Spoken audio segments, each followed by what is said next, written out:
Hi everyone, this is day 5 of the 14-day Signature Edge Challenge.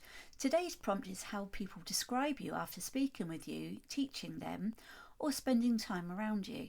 So I had to think about this one a bit, try and decide what I should say about that. But I think one of the things people often say about me is that I make art feel less overwhelming. A lot of beginners come into realism feeling intimidated, especially when it comes to colour pencils and drawing realistic animals.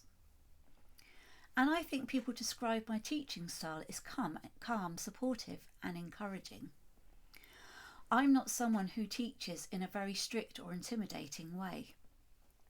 I try to make people feel comfortable, learning at their own pace, asking questions, as many as they like.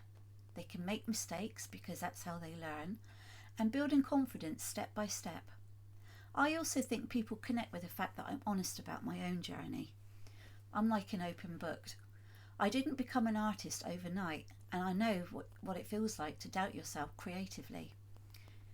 Because I'm neurodivergent, I'm also very aware of how overwhelming learning can sometimes feel.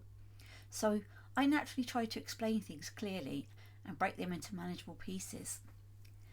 At the end of the day, I want people to leave my tutorials or community feeling encouraged and believing that improvement is possible for them too. And honestly, I think helping people feel capable is just as important as teaching the technical side of art.